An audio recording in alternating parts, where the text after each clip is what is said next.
morning students, welcome to class 9, the chapter of economy, chapter number 1st, the story of the village Palanpur. Students, it is the new subject for you all, and in our last class we discussed about the meaning of economics and also came to know about what is production and the factor of production.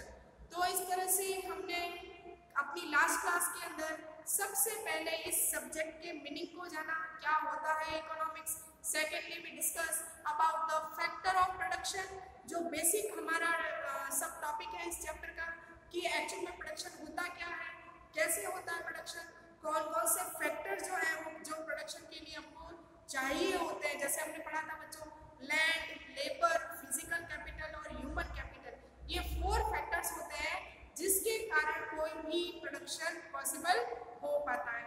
तो आज पालनपुर की story को आगे continue करते हुए हम लोग कल अपना एक और टॉपिक कंप्लीट कर चुके थे जिसमें हमने पढ़ा था मॉडर्न मेथड्स ऑफ फार्मिंग, और उसी से कनेक्टेड करते हुए हम लोग आज स्टार्ट करेंगे अपना टॉपिक ग्रीन रिवॉल्यूशन 1960 से।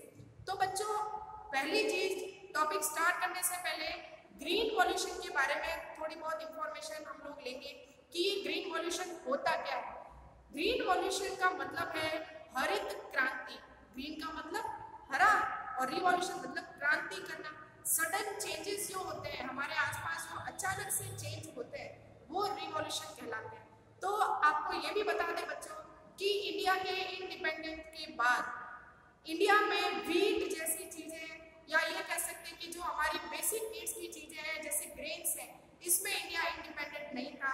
कह सकते हैं कि हमारी कंट्री दूसरी बड़ी कंट्री से इंपोर्ट करती थी व्हीट को, मतलब हमारे खुद की कंट्री में अनाज की कमी थी। इस अनाज की कमी को अमेरिका से गेहूं मंगाकर पूरा किया जाता था, और ये कंडीशन यहाँ तक पहुँच गई कि आपको पता है बच्चों, हमारी कंट्री के अंदर जो फार्मिंग है वो मॉनसून बेस्ड है, मतलब मॉनसून पे डिपेंड करता है कि फसल कितनी होगी, कम होगी या ज़्यादा होगी।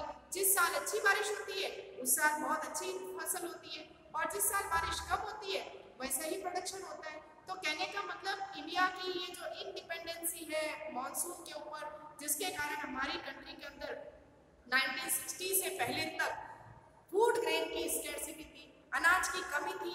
और कई बार हम लोग सुनते भी हैं कि जब फेमाइन जैसी कंडीशन, ड्रॉट जैसी कंडीशन होती थी, मतलब जब अकाल पड़ते थे, बारिश नहीं होना, जो कैटल्स के लिए जो फूडर होता है या चारे की कमी हो जाना, पानी की कमी हो जाना, खेती ना होना, अनाज का प्रोडक्शन नहीं होना, ये सारा ड्रॉट कहलाता है। जब सूखा पड़ता था तो लोग भूख के मारे जो है वो मर जाते थे।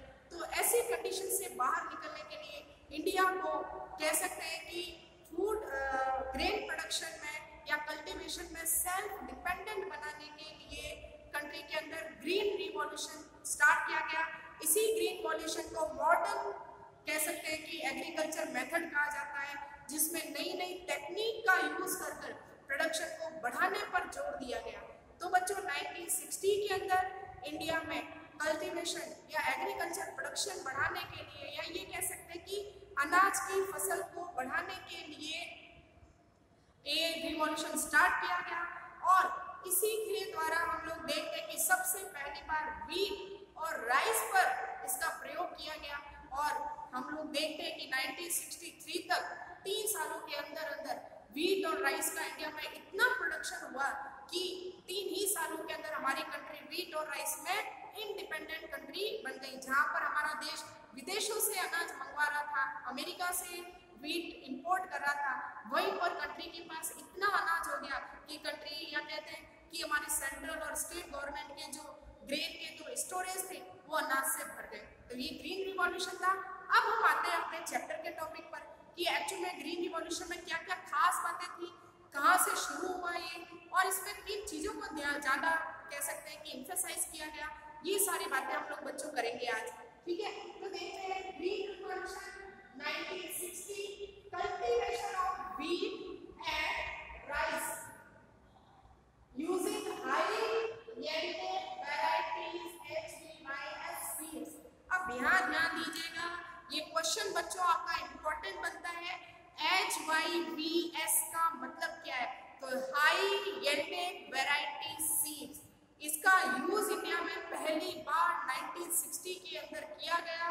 व्हीट और राइस के प्रोडक्शन को बढ़ाने के लिए हाई वैरायटी के, बहुत ही डेवलप्ड वैरायटी के बीज काम लिए गए इस फसल को उगाने के लिए। मतलब जैसे गेहूं की फसल है तो उसके लिए हाई वैरायटी के गेहूं के बीज उगाए गए, और जैसे राइस की प्रोडक्शन है तो राइस के लिए हाई वैरायटी के राइस के बीज उगाए गए। ये बहुत ही हाई यील्डेड वैरायटी थी सीड की। कहने का मतलब एक बहुत ही नई अनाज था, या ये ऐसे बीज थे जो बहुत ही डेवलप थे। मतलब कम इरिगेशन, कम पानी के अंदर भी ये जो है सीड ज़्यादा से ज़्यादा, मतलब कम समय में ज़्यादा से ज़्यादा प्रोडक्शन होता था इन बीजों से, तो इनको हाई यील्डेड वैरायटी सीड्स कहा गया। सबसे पहला क्वेश्चन बच्चों आपका यहीं से बन जाता है कि HYBS क्या है। तो ये हाई वैरायटी यील्डेड सीड्स है, जिसका यूज 1916 में ग्रीन रिवॉल्यूशन में किया गया था, ताकि व्हीट और राइस के प्रोडक्शन को बढ़ाया जा सके। मतलब देश में गेहूं और चावल के उत्पादन को, गेहूं और चावल के प्रोडक्शन को बढ़ाने के लिए यूज किया गया। Due to this large quantity of grain was possible, HYBS seeds need plenty of water, chemicals, fertilizers, pesticides and machinery. अब यहाँ पर HYBS सीड का यूज करने तक ही बात नहीं थी बच्चों। HYBS सीड या हाई वैरायटी की ये जो सीड्स थी, बहुत ही एडवांस सीड थी। इनको उगाने के लिए, इन बीजों को उगाने के लिए बहुत ही ज़्यादा वाटर की जरूरत पड़ती थी, मतलब बहुत ही ज़्यादा इरिगेशन चाहिए था। दूसरी चीज़, इनके प्रोडक्शन को बढ़ाने के लिए केमिकल फर्टिलाइजर, पेस्टिसाइड्स और बहुत ही कह सकते हैं कि मॉडर्न मशीनरी का यूज़ किया गया। जैसे देखिए बच्चों, पहली बात तो यही है कि अब आप कहेंगे कि केमिकल फर्टिलाइजर क्या होता है, तो आपने यूरिया खाद का नाम जरूर सुना होगा। तो कुछ ऐसी केमिकल खाद जिसके कारण मिट्टी में जब इस खाद को, इस मैन्योर को, इस फर्टिलाइजर को डाला जाता है तो ये सॉइल की प्रोडक्टिविटी को बढ़ा देती है और बहुत कम समय में फसल ज़्यादा से ज़्यादा प्रोडक्शन देना शुरू कर देती है। ठीक है, तो सिंपल सा ये केमिकल खाद है, जैसा कि यूरिया हम लोग नाम सुन चुके हैं। ठीक है, ये और इसके अलावा पेस्टिसाइड। अब पेस्टिसाइड भी बच्चों एक केमिकल खाद होती है जिसका यूज खेतों में कीटों से, या पेस्टिसाइड जो होते हैं छोटे बड़े जो जीवाणु होते हैं जो फसलों को खा जाते हैं, उससे बचाने के लिए किया जाता है। तो टोटल मिला के आप ये समझे कि जहाँ पर हम लोगों ने कल पढ़ा था कि ट्रेडिशनल फार्मिंग के अंदर काऊ डंग का यूज होता है, और जो कह सकते हैं कि जो मैन्योर बनता है, जो खाद होती है, वो भी नेचुरल खाद का यूज किया जाता है। लेकिन यहाँ पर इस हाई यील्डेड सीड्स को उगाने के लिए केमिकल खाद का यूज किया गया है, जिसको फर्टिलाइजर कहते हैं। अब बच्चों आपको ये भी बता दें कि ये केमिकल फर्टिलाइजर, ये पेस्टिसाइड्स इंसानों के लिए, जानवरों के लिए, जमीन के लिए, जिस जमीन पर हम प्रोडक्शन कर रहे हैं, बहुत खतरनाक साबित हुआ। कहते हैं कि अगर किसी फॉर्म के अंदर, जमीन के अंदर किसान अगर कंटिन्यू इन केमिकल फर्टिलाइजर्स और पेस्टिसाइड्स का यूज करता है तो आने वाले 4-5 सालों बाद उसकी जमीन की जो सॉइल की जो फर्टिलिटी है, जो सॉइल की प्रोडक्टिविटी है, वो पूरी तरह से खत्म हो जाती है। तो ये कह सकते हैं कि इन केमिकल फर्टिलाइजर और पेस्टिसाइड का जरूरत से ज़्यादा यूज करने पर मिट्टी बंजर हो जाती है, सॉइल की प्रोडक्टिविटी खत्म हो जाती है और ज़मीन बिल्कुल बंजर हो जाती है। तो वहाँ पर आप बाद में कभी खेती बाड़ी नहीं कर सकते। तो कहने का मतलब इसके कुछ नुकसान भी है, लेकिन हमारी कंट्री में खाने की अनाज की कमी थी, इसीलिए केमिकल फर्टिलाइजर और पेस्टिसाइड्स को अपनाया गया। और साथ ही बड़ी बड़ी हार्वेस्टर, थ्रेसिंग मशीन आप लोगों ने देखी होगी, ठीक है ना, जहाँ पर बड़ी बड़ी मशीन से एक साथ फसलों को बोया जाता है, प्लॉटिंग की जाती है, फिर बड़े बड़े हार्वेस्टर्स होते हैं, उससे फसलों की कटाई 1 ही सेकंड में हो जाती है। और साथ में थ्रेसिंग मशीन से फसल से अनाज को अलग करने में काम लिया जाता है। और आजकल तो पैकिंग भी बड़ी बड़ी मशीनरीज वहीं पर खेतों के अंदर ही हाथों हाथ पैकिंग भी हो जाती है। तो बड़ी बड़ी नई नई टेक्निक्स का यूज किया गया, खूब सारा पानी और केमिकल फर्टिलाइजर का यूज किया गया, जिसका रिजल्ट ये हुआ कि 2-3 सालों में ही इंडिया के अंदर व्हीट और राइस का प्रोडक्शन सरप्लस में हो गया। सरप्लस मतलब जरूरत से ज्यादा प्रोडक्शन स्टार्ट हो गया।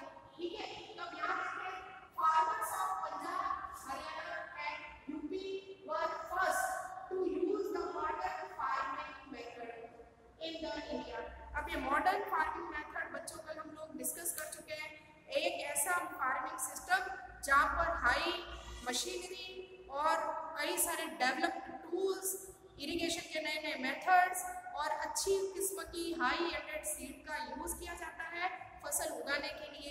इस सिस्टम को मॉडर्न मेथड कहते हैं। ठीक है, अब ये जो हम लोग ग्रीन रिवॉल्यूशन देख रहे हैं बच्चों, इस ग्रीन रिवॉल्यूशन को अपनाने वाले 3 स्टेट थे, जहाँ पर सबसे पहले व्हीट और राइस के प्रोडक्शन को HYV सीड से स्टार्ट किया गया, तो था पंजाब, हरियाणा और उत्तर प्रदेश। इन 3 स्टेट के अंदर ग्रीन रिवॉल्यूशन को स्टार्ट किया गया, जिसका रिजल्ट बहुत पॉजिटिव रहा। सबसे ज़्यादा व्हीट का प्रोडक्शन बढ़ा तो वो बढ़ा पंजाब के अंदर, और आज भी आपको बता दें बच्चों की पंजाब और हरियाणा के अंदर सबसे ज़्यादा व्हीट का प्रोडक्शन होता है। साथ में यूपी के अंदर भी सबसे ज़्यादा प्रोडक्शन होता है। वो इसीलिए क्योंकि यहाँ पर मॉडर्न फार्मिंग का यूज़ किया गया, बड़ी बड़ी मशीनरीज लाई गई, केमिकल फर्टिलाइजर का यूज़ हुआ, पेस्टिसाइड का यूज़ हुआ, तो इस तरह से यहाँ पर प्रोडक्शन बढ़ा। लेकिन इन द पालनपुर, हम जिस गांव की बात कर रहे हैं पालनपुर की, is the where of wheat grown from the traditional variety. Now farmers have great amount of surplus wheat to sell in market.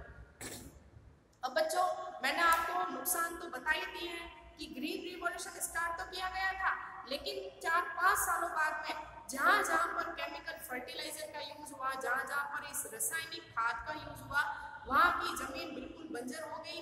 और आप लोग आज भी बच्चों अपने पेरेंट्स से सुनते होंगे कि आजकल मिलावट वाली सब्जियाँ आती है ना, केमिकल वाली सब्जियाँ आती है, हर चीज में केमिकल है, जिसके कारण कैंसर की बीमारी, स्किन प्रॉब्लम जो है हर रोज इंसान के बीच में बढ़ती जा रही है। तो ये वही केमिकल है जिसको मैं केमिकल फर्टिलाइजर और पेस्टिसाइड्स कह रही हूँ। इसका इंसान, जानवर और जमीन सब पर बहुत बुरा असर पड़ता है बच्चों, क्योंकि ये केमिकल खाद है। जब हम केमिकल से उगी हुई चीज खाएंगे तो वो हमारे बॉडी के अंदर हमको कह सकते हैं कि न्यूट्रिशन नहीं देगी, वो हमारी बॉडी को और ज्यादा खतरा पैदा करेगी, हमें बड़ी बड़ी बीमारियां हो जाएगी। आप लोग सुनते हैं बच्चों अपने पेरेंट्स से, आए दिन सुनते हैं कि पहले जैसे अनाज का टेस्ट नहीं आता और जो सब्जियां हैं वो बिल्कुल केमिकल से बनी हुई होती है। तो ये बात बिल्कुल सही है बच्चों, लेकिन बात इतनी है कि इस केमिकल फर्टिलाइजर का यूज करने से सिर्फ प्रोडक्शन बढ़ता है, लेकिन क्वालिटी खाने की बहुत घटिया लेवल तक पहुंच चुकी है। इसी कारण पालनपुर विलेज के अंदर मॉडर्न फार्मिंग मेथड को नहीं अपनाया गया है। बस यहाँ पर अच्छी किस्म की अनाज या अच्छे किस्म के बीज काम लिए जाते हैं प्रोडक्शन को बढ़ाने के लिए, लेकिन आज भी पालनपुर के अंदर लगभग जितने भी फार्मर्स हैं सब ट्रेडिशनल फार्मिंग करते हैं। अब ट्रेडिशनल फार्मिंग क्या है, तो बच्चों सिंपल सी बात है, आज हम लोग देखते हैं कि ऑर्गेनिक मैन्योर का यूज खेतों में धीरे धीरे वापस बढ़ रहा है। ऑर्गेनिक मतलब काउ डंग जो होती है, गाय का जो गोबर होता है, उससे बनी हुई खाद, या जो डोमेस्टिक वेस्ट होता है, हमारा किचन वेस्ट होता है, उससे जो खाद बनती है, सूखे पत्तों से जो खाद बनती है, ये सॉइल की फर्टिलिटी को बहुत ज़्यादा बढ़ाती है। और साथ में ही आपने देखा है कि पहले ज़माने में किस तरह से इरिगेशन के जो मेथड काम लिए जाते थे, कैनल्स, रहट हम लोग पढ़ चुके हैं, जिससे खेतों तक पानी पहुंचाया जाता था।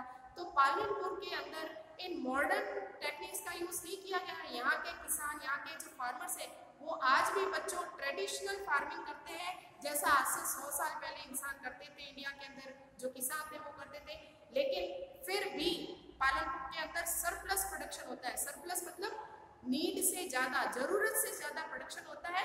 और इस तरह से यहाँ के जो फार्मर्स हैं वो बहुत ही कह सकते हैं कि डेवलप हो चुके हैं। उनका प्रोडक्शन इतना होता है कि वो खुद की फैमिली की नीड भी पूरी कर पाता है और साथ में ही उसको मार्केट में बेचकर प्रॉफिट भी कमा लेते हैं। तो ये तो हो गई बात बच्चों मॉडर्न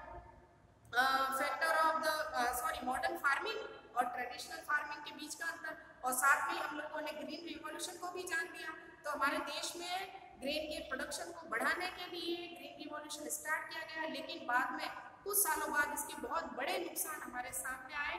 मिट्टी बिल्कुल बंजर हो गई, जो फसलें होती थी उसके कारण हम लोग देखते हैं कि कैंसर जैसी बीमारियां इंसान के बीच में फैलना शुरू हो गई है। आगे हम लोग बात करेंगे बिल्ड द लैंड सस्टेन।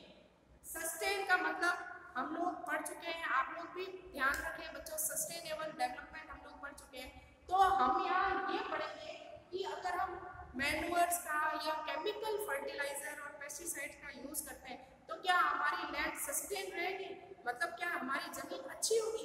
बिल्कुल नहीं होगी, क्योंकि मैं पहले ही बता चुकी बच्चों की केमिकल खाद, केमिकल फर्टिलाइजर जिसको हम कहते हैं, ये बहुत खतरनाक केमिकल है जमीन की। एक बार तो इनका यूज जब आप करते हैं तो प्रोडक्शन खूब बढ़ेगा, खूब फसल अच्छी होगी, खूब सारा प्रोडक्शन होगा, आपको फायदा भी होगा। लेकिन 4-5 सालों बाद जमीन का, या ये कह सकते हैं कि सॉइल की फर्टिलिटी, जो जमीन, जो मिट्टी की उपजाऊपन है, वो पूरी तरह से खत्म हो जाता है और साथ में ही मिट्टी बंजर हो जाती है। मतलब 5-6 साल बाद में जमीन ऐसी हो जाएगी कि वहां पर आप कुछ भी नहीं उगा पाएंगे, क्योंकि सॉइल के अंदर न्यूट्रिशंस पूरी तरह से खत्म हो जाते हैं। तो यहाँ पर हम लोग पढ़ेंगे कि जब हम मॉडर्न और इस तरह की टेक्निक का यूज करते हैं तो क्या हमारी सॉइल कंजर्व रहेगी? तो बिल्कुल नहीं रहेगी। देखते हैं क्या है ये चीज। मॉडर्न फार्मिंग मेथड है over use the natural resources. अभी मैंने बताया कि मॉडर्न फार्मिंग के कई सारे नुकसान हैं, क्योंकि मॉडर्न फार्मिंग में हम लोग नेचुरल रिसोर्स का जरूरत से ज़्यादा यूज करना शुरू कर देते हैं। जैसे अभी हमने पढ़ा कि इसके लिए पानी की बहुत ही कह सकते हैं कि ज़्यादा ज़रूरत होती है, ज़्यादा से ज़्यादा इरिगेशन मॉडर्न मेथड में करना पड़ता है, ठीक है। जिसके कारण हम लोग क्या करते हैं कि ट्यूबवेल लगाते हैं। ट्यूबवेल से क्या होता है, ट्यूबवेल के अंदर जमीन के अंदर अंडरग्राउंड वाला जो पानी है वो बाहर आता है। और सिंपल सी बात है, जब हम एक्सेसिव यूज करेंगे ग्राउंड वाटर का तो जमीन के अंदर जो ग्राउंड वाटर का लेवल है वो भी एक समय के बाद क्या होगा, धरती के अंदर जमीन के नीचे जो पानी है वो भी तो खत्म हो जाएगा। तो कहने का मतलब ये यहाँ पर बताता है कि मॉडर्न फार्मिंग से हम लोग नेचुरल रिसोर्सेज का जरूरत से ज़्यादा यूज करते हैं। दूसरी चीज loss of soil fertility. Modern farming से सॉइल की फर्टिलिटी पूरी तरह से खत्म हो जाती है। To increase the use of chemical fertiliser, क्योंकि हम लोग मिट्टी की प्रोडक्शन बढ़ाने के लिए केमिकल फर्टिलाइजर का यूज करते हैं। साथ ही ground water from the tubewell irrigation reduce the water table. और जब हम ग्राउंड वाटर का यूज करते हैं, ग्राउंड वाटर का मतलब हैंडपंप या ट्यूबवेल लगाकर जब आप जमीन के नीचे का पानी भी यूज कर लेते हो, तो इससे एक समय ऐसा आएगा 5 साल 10 साल बाद में बच्चों, जो टेबल वाटर टेबल है वो भी खत्म हो जाएगी, मतलब ग्राउंड वाटर भी पूरी तरह से खत्म हो जाएगा। तो ये सारे नुकसान है इसके मॉडर्न फार्मिंग के, क्योंकि इसके फायदे कम और नुकसान ज्यादा है, ठीक है। अब बात करेंगे who will provide labor। Palanpur चलते हैं, वापस देखते हैं वहां पे कि हम लोग जो बात कर रहे हैं कि पालनपुर विलेज के अंदर लेबर की बात कर रहे हैं हम लोग कि किस तरह से फार्मर्स को वहां पर काम मिलता है। तो बच्चों याद रखना, हमारी ये टॉपिक जो है वो प्रोडक्शन से रिलेटेड है, जिसमें हमने लैंड डिस्कस कर ली, जमीन को, ठीक है। अब हम आ रहे हैं लेबर की तरफ, सेकंड प्रोडक्शन मेथड की तरफ आ रहे हैं, ठीक है। सेकंड मेथड ये है कि लेबर किसको मिलता है, खेती बाड़ी का काम में कौन कौन से लोग काम करते हैं, ठीक है ना, फार्मिंग के अंदर। तो देखिए अगर हम पालनपुर विलेज की बात करें तो यहाँ पर जो स्मॉल फार्मर्स है ना, तो small farmers along with their families cultivate their own land. तो पालनपुर विलेज के अंदर जो छोटे छोटे किसान है, स्मॉल जो फार्मर्स है, जिनके पास बहुत छोटा खेत है ना, तो अपने फार्म पर वे अपनी फैमिली के साथ ही कल्टीवेशन करते हैं। तो कहने का मतलब बाहर से किसी लेबर को बुलाना ही नहीं पड़ता।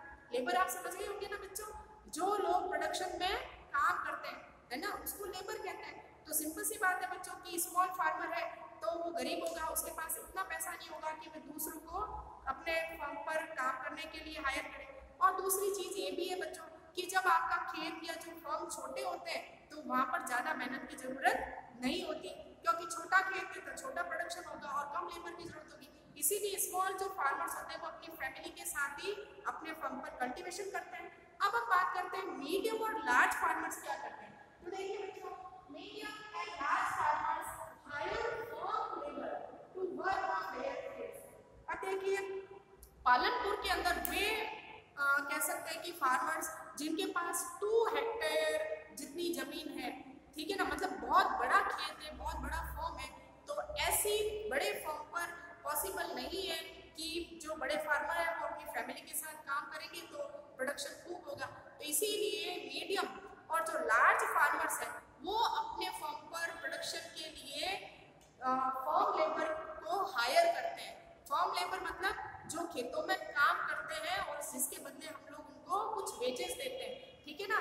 तो इस तरह से जो मीडियम और जो लार्ज फार्मर्स हैं वो फॉर्म लेबर हायर करते हैं, किराए पे बुलाते हैं ताकि वो वहाँ पर उनके खेतों में प्रोडक्शन का काम कर सकते हैं। और जिसके बदले में ये फार्मर्स उनको क्या देते हैं, वेजेस देते हैं, है ना। जितना भी खर्चा उनका दिन का जो सैलरी कह सकते हैं, मजदूरी कह सकते हैं, तो वो उनको मिलती है। ठीक है, आगे देखते हैं। The farm labourers come from the landless families और the families cultivated small farm. अब यहाँ पर ये फार्म लेबर्स कौन होते हैं? पालनपुर में तो सब फार्मर है, तो ऐसे कौन से लेबर है जो दूसरों के खेत में या दूसरों के फार्म पर जाके काम करेंगे? तो सिंपल सी बात है, दो तरह के लोग हो सकते हैं पालनपुर के अंदर। वे लोग जिनके पास जमीन नहीं है, मतलब लैंडलेस फार्मर्स, और दूसरे वे लोग हो सकते हैं जो बहुत ही स्मॉल, जिनके पास बहुत ही स्मॉल प्लॉट है, कहने का मतलब बहुत छोटा जमीन का टुकड़ा है। वे लोग अपनी और एक्स्ट्रा इनकम के लिए इन लार्ज फार्मर के फार्म पर काम करते हैं ताकि इनको कुछ पैसा मिल सके। ठीक है, तो ये देखते हैं दे आर पेड वेजेस। और जब ये फार्म लेबर काम करते हैं तो इसके बदले इनको क्या मिलता है? वेजेस मिलता है, मजदूरी मिलती है। अब ये वेजेस दो तरह का हो सकता है, जैसे wages can be in cash और in kind of crop. Wages या तो कैश में हो सकता है, कैश का मतलब रोज काम किया और उसके बदले में उसको पैसा मिल जाएगा, और या फिर क्रॉप हो सकता है, मतलब जितना आप काम कर रहे हो उसके बदले में आपको कुछ बोरी अनाज की मिल जाती है या कुछ किलो अनाज जो है वो मिल जाता है, तो खाने की या अनाज की जो नीड है वो उस आदमी की पूरी हो जाती है। ठीक है, इसके अलावा देखें the farm labourers might be employed on a daily basis और the one particular farm activity. अब देखिए बच्चों, ये जो फार्म लेबरर्स होते हैं, फार्म लेबरर्स मतलब वे मजदूर जो दूसरों के खेत में काम करते हैं, है ना। ये दो तरह के हो सकते हैं। एक वे लेबर जो डेली वेजेस पे काम करते हैं, मतलब रोज काम करेंगे और रोज उनको उनकी मजदूरी मिल जाती है। और कुछ फार्म लेबर ऐसे होते हैं जिनको पूरे एक सीजन के लिए खेत जो है, बड़े जो लार्ज फार्मर्स हैं वो अपना फार्म उनको जुताई करने के लिए या कल्टीवेशन करने के लिए दे देते हैं। तो सिर्फ उनका काम होता है कि जितना कल्टीवेशन होगा उसके बदले में उन फार्म लेबर्स को पैसा दे दिया जाता है। तो इस तरह से दो तरह से फार्म लेबर्स काम करते हैं। कुछ लोग जो है वो कह सकते हैं कि वेजेस के बदले काम करते हैं और कुछ लोग क्रॉप ले लेते हैं उसके बदले। तो इस तरह से ये फार्म लेबर की बात होगी। There is a heavy competition for work among the farmer labor in Palanpur, so people agree to work for lower wages. अब यहाँ ध्यान दीजिएगा बच्चों, मैं शुरू से ही आपको एक चीज कह रही हूँ कि पालनपुर के अंदर लगभग सारे लोग फार्मर्स हैं, मतलब सब लोग जो है, ज्यादातर जो लोग हैं वो फार्मिंग का काम करते हैं। इसीलिए यहाँ पर हमेशा लेबर के बीच में कंपटीशन चलता है। कंपटीशन मतलब जैसा हमने पढ़ा कि कुछ स्मॉल फार्मर्स हैं, कुछ लार्ज फार्मर्स हैं। स्मॉल फार्मर्स की जो नीड है वो अपने फार्म से कंप्लीट नहीं हो पाती, इसीलिए उनको पैसा कमाने की जरूरत पड़ती है। तो ये स्मॉल फार्मर्स क्या करते हैं, लार्ज फार्मर्स के फॉर्म पर काम करने की डिमांड करते हैं। इसके कारण आप ये समझ सकते हैं कि पालनपुर के अंदर कई सारे ऐसे फार्मर्स हैं जो जिनके पास काम नहीं है, ठीक है, और जो मनी अर्न करना चाहते हैं। तो इस तरह से पालनपुर के अंदर इन लेबरर्स के बीच में बहुत भारी कंपटीशन रहता है, जिसका फायदा लार्ज फार्मर्स को मिलता है। अब फायदा कैसे मिलता है, तो देखिए कि यहाँ पर जो फार्मर्स है वो लोअर वेजेस पर काम करना शुरू कर देते हैं। लोअर मतलब कम मजदूरी में भी काम करते हैं। तो ये प्लस पॉइंट है कि पालनपुर के अंदर जो लेबर फार्मर्स जो लेबरर्स हैं, फार्म लेबर्स हैं, वो कम वेजेस पर आसानी से मिल जाते हैं। मतलब खेतों पर काम करने के लिए आसानी से आप लोगों को ढूंढ सकते हैं, उसके लिए आपको ज़्यादा मेहनत या भावतोल नहीं करना पड़ता। ठीक है, आगे हम लोग देखते हैं कि पालनपुर के अंदर कुछ और चीजें जानते हैं। इन village the large numbers of small plots settled around the village. अब देखिए बच्चों, हमारा एक और टॉपिक शुरू हो गया है। टॉपिक क्या है, how is land distributed between farmers of Palanpur. Palanpur के अंदर जो कल्टीवेबल लैंड है या जो खेती के लायक जो जमीन है उसको फार्मर्स के बीच में कैसे बांटा गया है। तो सिंपल सी बात है, यहाँ पर कुछ स्मॉल फार्मर्स भी हैं, कुछ मीडियम फार्मर्स भी हैं और कुछ लार्ज फार्मर भी हैं। जो स्मॉल फार्मर्स हैं उनके पास छोटे छोटे प्लॉट हैं जहाँ पर वो कह सकते हैं कि फार्मिंग करते हैं। दूसरी तरफ मीडियम साइज के जो फार्मर्स हैं उनके पास 1-2 हेक्टेयर की लैंड मिलती है, और जो लार्ज फार्मर्स हैं उनके पास बहुत बड़े फार्म्स होते हैं, बहुत बड़े खेत होते हैं जहाँ पर बहुत ज्यादा कल्टीवेशन होता है। तो सिंपल सी चीज है कि लैंड जो लैंड है उसका डिस्ट्रीब्यूशन दो तरीके से, कैसे in village the large number of the small plots settled around the village these are cultivated by small farmers. तो पहला तो ये कि पालनपुर के अंदर आपको स्मॉल फार्मर्स देखने को मिलेंगे। ये स्मॉल फार्मर्स स्मॉल प्लॉट के ऊपर कल्टीवेशन करते हैं, ठीक है। आगे देखते हैं large size plot and medium plots are cultivated by the large farmers. उसी तरफ कुछ मीडियम साइज के प्लॉट है और कुछ बहुत ही लार्ज फार्म्स है, तो इनके ऊपर कल्टीवेशन कौन करता है, मीडियम और लार्ज फार्मर्स, जो बड़े बड़े किसान हैं वो लोग यहाँ पर कल्टीवेशन करते हैं। तो सिंपल सी बात है बच्चों की पालनपुर के अंदर जो कल्टीवेबल लैंड है, जो जमीन है, उसका डिस्ट्रीब्यूशन 3 तरीके से हो रखा है। पूरे विलेज के अंदर स्मॉल स्मॉल आपको फॉर्म्स मिल जाएंगे जहाँ पर स्मॉल फार्मर्स फार्मिंग करते हैं। इसी के साथ में कुछ मीडियम साइज के प्लॉट है और कुछ बहुत ही लार्ज साइज के प्लॉट है, ठीक है। अब हम आते हैं the capital needed in farming. अब बच्चों हम फैक्टर प्रोडक्शन की तरफ वापस चलते हैं। कल के चैप्टर में मैंने आपको फैक्टर ऑफ प्रोडक्शन पढ़ाया था, जिसमें मैंने आपको लैंड के बारे में बताया, हमने लैंड टॉपिक डिस्कस कर लिया है। अभी लेबर के बारे में बताया था, लेबर भी हम लोग डिस्कस कर चुके हैं। अब हम आ रहे हैं कैपिटल की तरफ। कैपिटल मैंने कल बताया था पैसा,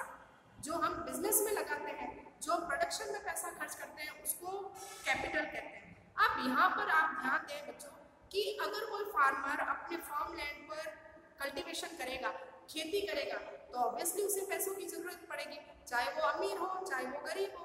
तो चाहे स्मॉल फार्मर है, चाहे मीडियम फार्मर है, चाहे लार्ज फार्मर है, अपनी लैंड पर कल्टीवेशन के लिए उसे कैपिटल की जरूरत पड़ती है, पैसे की जरूरत पड़ती है, मशीन्स की जरूरत पड़ती है, सारी चीजों की जरूरत होती है।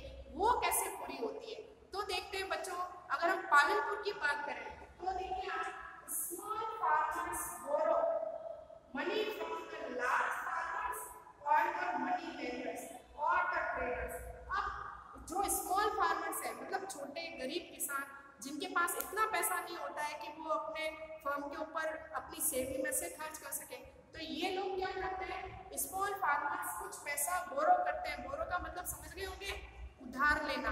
तो ये लोग क्या करते हैं कि जो विलेज के अंदर बड़े लार्ज फार्मर्स होते हैं, या तो उनसे पैसा उधार लेते हैं, या फिर क्या करेंगे कि जो मनी लेंडर्स होते हैं, मनी लेंडर जिनका काम ही साहूकार जिसको आप कहते हैं, जिसका काम ही पैसा उधार देना होता है, और या फिर जो बड़े बड़े व्यवसायी लोग होते हैं, ट्रेडर्स होते हैं, उनसे ये स्मॉल फार्मर्स पहले तो बोरो करते हैं, उधार पैसा लेते हैं, और इस पैसे पर इंटरेस्ट रेट हाई होती है, मतलब जो बदले में हमको ब्याज देना पड़ता है वो बहुत ज़्यादा होता है, जिसके कारण ये स्मॉल फार्मर्स प्रॉफिट नहीं कमा पाते, क्योंकि जितना भी कल्टीवेशन होगा उसको बेचने के बाद में इन स्मॉल फार्मर्स को पहले तो जो उधार पैसा लिया है, जो बोरो मनी किया है, वो देना पड़ेगा, और साथ में इंटरेस्ट भी तो पे करना पड़ेगा, ठीक है।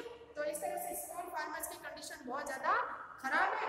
और आगे देखते हैं मीडियम और large farmers have their own savings from farming, they able to arrange for capital. लेकिन यहीं पर मीडियम और लार्ज फार्मर्स के पास बहुत सारी सेविंग्स होती है। सिंपल सी बात है बच्चों, अगर आपके पास बहुत बड़ा फार्म हाउस होगा तो वहाँ पर प्रोडक्शन ज़्यादा से ज़्यादा होगा, ज़्यादा से ज़्यादा होगा तो क्या करोगे, मार्केट में बेचोगे, मार्केट में सेल करोगे तो क्या मिलेगा, पैसा मिलेगा, और पैसा भी कितना, बहुत सारा, क्योंकि प्रोडक्शन भी बहुत ज़्यादा है। तो मीडियम और लार्ज साइज के जितने भी फार्मर्स हैं, ये अपनी सेविंग से फार्मिंग का काम करते हैं, तो इसका मतलब इनको कहीं से पैसा उधार नहीं लेना पड़ता। तो ये समझ सकते हैं कि यहाँ पर सेविंग्स का यूज अपनी कैपिटल के लिए करते हैं। अब last topic, sale of the surplus from the product. Sale का मतलब बेचना, सरप्लस का मतलब एक्स्ट्रा, जितना ज्यादा प्रोडक्शन हुआ है वो मार्केट में कैसे बेचते हैं और कौन कौन लोग बेचते हैं। तो बच्चों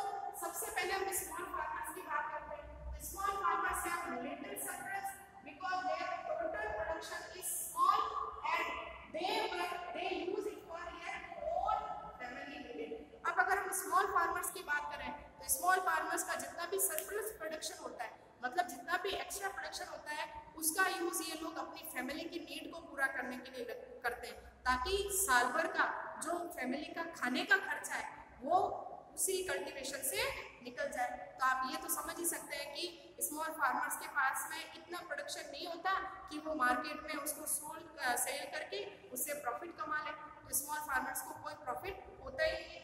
अब हम बात करते हैं medium and large farmers. Sell the surplus to the market and a part of the earning is saved for the next season and arrange capital for the farming by cattle and trucks। अब जो large farmers होते हैं, जो medium size के farmers होते हैं, इनके पास surplus production होता है, मतलब इतना प्रोडक्शन होता है कि जिससे ये अपनी फैमिली की नीड भी पूरी कर लेते हैं और बहुत जो एक्स्ट्रा प्रोडक्शन होता है उसको ये मार्केट में बेच देते हैं। तो मार्केट में सोल्ड आउट करने से इनको खूब सारा पैसा मिलता है। इसी मनी को ये लोग अपनी सेव कर लेते हैं या सेविंग में कर लेते हैं। तो यही पैसा ये अगले साल नेक्स्ट ईयर जब वापस प्रोडक्शन करते हैं तो उस सेविंग को उसमें काम ले लेते हैं। तो कहने का मतलब क्या है कि मीडियम और जो लार्ज साइज के जो फार्मर्स हैं उनकी कंडीशन बहुत ज़्यादा अच्छी है, उनके पास सेविंग्स भी है और इसी सेविंग का यूज़ ये लोग ट्रक है, मशीनरी है, ट्रैक्टर है और सीड्स है, पेस्टिसाइड्स हैं, खाद के अंदर सब काम इनका अपने पैसे से ही हो जाता है। तो बच्चों आज हमने लेबर के बारे में पढ़ा, लैंड के बारे में पढ़ा, कैपिटल के बारे में पढ़ा। कल वापस नए टॉपिक के साथ मिलेंगे, तब तक के लिए thank you and good bye.